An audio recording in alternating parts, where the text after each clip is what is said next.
There we go. Welcome to everybody. Sydney and Tyler with you from Mercedes Stadium. That's a Lady United. Get set to take on Nashville SC. First home match. Tyler, what seems like forever for Atlanta United, but here they are back at the Biz against Nashville in a derby. First impressions about what you were expecting for tonight. I mean, I'm expecting a win. I said it, sticking by it. I said 3-1. Henry, I think, was that Henry or Jackson? Yeah, I'll say that. Okay. Henry. No, I'm expecting a win. I think 3-1. Only because I think this is a team that Atlanta can exploit. Atlanta admittedly has more going on than Nashville right now. Like, Atlanta's been down. They've been down bad, but you have at least lifelines. You got Alexei Miranchuk's first home game. You have, some guys that, though they're not goal-scoring machines, they can score goals. You have a lot of potential, I think, is one of the things that you kind of have to look at with this team. And it's not been unlocked at this point. Right. You're playing a team that's on one of the worst losing streaks in MLS history, right? So, and you're at home. It's a rival. You have to win this game, and you need to do it in an emphatic way. So I think 3-1. Sticking with 3-1? Sticking with 3-1. Yeah, I'm not saying you're wrong, but this team, as we've talked about, just has the habit of making the easy matches difficult. This is, like you're saying, a match that they should win running away. And how many times we've said this about this team, in the past? They have to win this match running away. This is an inferior opponent. This is an opponent that they should have no trouble with. I feel like I've heard the same song and dance before. I just need to see it to believe it. So not that I'm doubting you, not that I'm doubting your predictions at all, but I just gotta. I mean, it's not like I'm Nostradamus or anything. But I have a good feeling, and that's about all I can rely on at this point. Want to talk about lineups? Let's do it. All right, here are the starting 11 for Atlanta United, and Alexei Miranchuk, no surprise, is starting his first match at the Benz. Outside of that, no major surprises. Outside of maybe, I don't know if this is a surprise or not, but Atlanta United really going with the hot hand in midfield. Jay Fortune getting the start over Tristan Muyumba.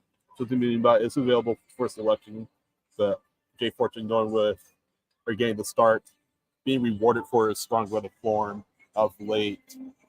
Going back to the LA match, he's been on really good form. Scored against Charlotte, of course. So he's getting the start. Outside of that, no major surprises for Atlanta United. Everything is as straightforward as possible. I guess that's my takeaway from this particular lineup. Rios up top, maybe expecting TRA to start up top if recent history is to believe, but probably on the team going with Danny Rios up top. Maybe because of his familiarity with Nashville SC already. Of course, he played for Nashville a few years back, so maybe that's the explanation there. But yeah, Danny Rios getting the start up top, Fortune getting the start in favor of Muyumba. Miranchuk getting to start his first match at Mercedes Stadium. Again, no major surprises. Pretty much straightforward, like I said. Somewhere in the world, Gonzalo Pineda, if he cares, is looking at all of this and saying, man, it must have been nice to have the same or almost the same starting 11 for a couple of games in a row. It's one of those things that, we heard Pineda, and it's not his fault. It was, injuries and whatever else.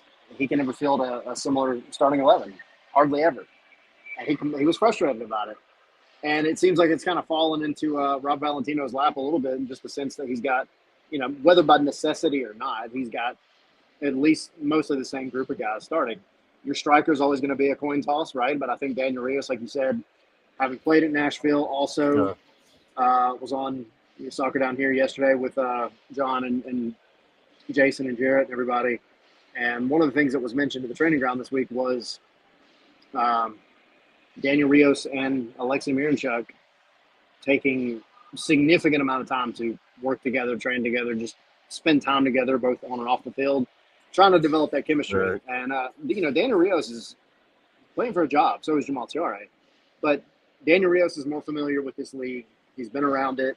He's on loan, and he's trying to win a job. And ultimately, I think it's still going to be a backup striker to whoever Atlanta gets in the winter. But I mean, still backup striker at Atlanta United is a pretty good gig, especially when you're scoring goals. So I want to see that connection. Also, Yeah. this is kind of fine tuning things, but Daniel Rios and Alexei Miranchuk are similar in the way that they like to play in and around the box. They like the one touch give and go kind of wall pass type thing, as opposed to a guy like Almada who loves to dribble, or a guy like Shande who likes to dribble. He'll do the give and go a little bit too, but I just think the play style kind of complements Miranchuk a little more than Jamal Tiare would. So I'm curious to see if they can really, really upset a struggling Nashville defense, because they haven't been organized. They've given away some stupid goals. And you get a guy like Miranchuk in there who likes to play the ball quickly and move and draw guys in. He's going to open up space for guys like Daniel Rios and Shande Silva, and Saba, of course. And I just think Saba's going to do his thing. So. Yeah, we kind of joke. We wish that Shande would go on those outings with those other two guys. It's kind of based on the sport he's on. But take him out to dinner, man. Yeah, exactly. Bruno says 2 goals from Stian. We'll see. I mean, I would Bruno, love if that happens, I'll buy you a drink at the Signia Bar on Wednesday for our show. By the way, y'all should be there Wednesday. What are we starting? 5:30, I believe. 5:30. Yep. 5:30 Signia. When that's on 4, right before the match against Inter Miami. No Messi or no Messi will be there. You and I, Henry, will be there, and yeah, come and hang out with us. Ashton's calling a 5-0 blowout, Tyler. 5-0 blowout. Let's go, Ashton. I hope it's in favor of Atlanta. Okay, yes, it is. Let's go. Yeah, I love that. Hey, look, last time Nashville played here, Atlanta won. Was it 4-0? I believe so. Right. I'll take it. I know you and Tommy predicted it on Wednesday that Miranchuk would score in his home debut with Atlanta United. I mean, I'll ride that trade with you. I think at the very least he gets a goal involvement, 1 or 2 goal involvements for Atlanta tonight. Even if he doesn't find a score sheet, he'll be able to still affect the match in a positive manner. So that's something I'm looking forward to.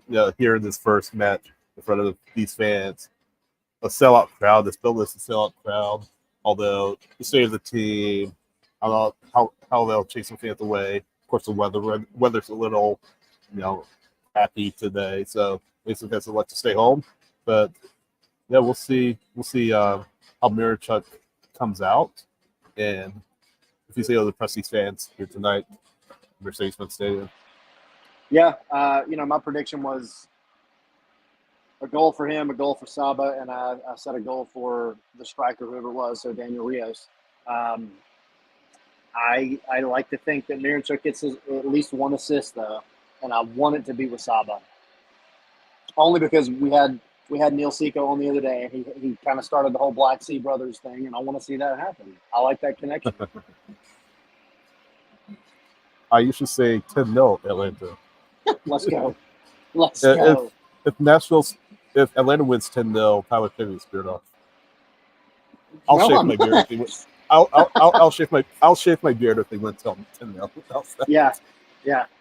I feel pretty safe. I feel pretty safe making that bet. By the way, that's a touchdown, extra point, and a field goal. I'll take it. I'm not going to turn it down. I'm here for a good time. If they win 10-0, I might shave part of my beard. We'll see.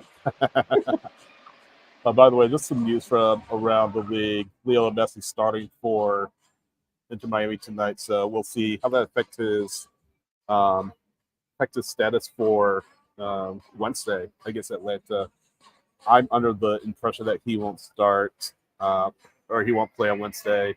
The injury due to the turf and all that. So I'm under that impression. What do you think? Just real quick on Messi. I think we'll really find out how he feels about turf if he doesn't show up on Wednesday.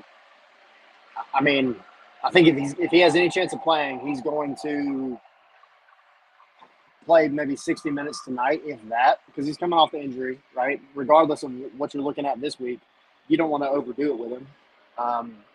But if he comes off, at the half or at 60th minute mark, and he doesn't show up on Wednesday, then I think the whole conversation about the turf might have to be had again, because he said it's not a big deal to him, but it would be 2 years in a row that he could play and didn't. So, I hope he shows up. It was cool seeing him here for Copa America. It's a good thing for the league, right? Regardless of whether you like Miami or not. But I just don't have high hopes that he shows up. We'll see. Plus the ankle. I mean, yeah. I think, if he didn't have the ankle issue, he would be playing possibly. But then you look at, Luis Suarez, the way he's been playing. Do Miami necessarily need Lionel Messi? They've been doing well without him. Suarez pretty much has a golden boot potentially sewn up already. So I don't know. Tata may just decide to rest him on Wednesday and say, "Hey, just play on Saturday." So I hope he does show up, because we Atlanta beat them last time that he played. Yeah, so I'll take it. Right. Exactly. Any final thoughts before we get out of here? No, just the normal stuff. Y'all go to scarvesandspikes.com. Go check out the good articles we got. Sydney put up an article yesterday explaining some of the roster moves at the last minute. Chris Levine, 4-1, Atlanta Miranchuk, Saba Brace plus Lennon. I'll take it all day. Me too. Go get you some merch over on the website. Go to the shop tab. It'll bring you to get your coffee mug, or we're finally getting into like first fake fall weather, so you can get you a hoodie. And come out Wednesday to the Nest on 4 bar. Come hang out with us and get you a drink, and we'll chat. Yeah. I agree. All right, thanks everyone. We will actually see you afterwards. We'll have a three takeaways video on YouTube. We'll post a link with this up. But 3 takeaways from tonight's match. We'll, of course, be on Spaces after the match, talking to you. But thanks for joining us, and we'll see you after the match. See ya.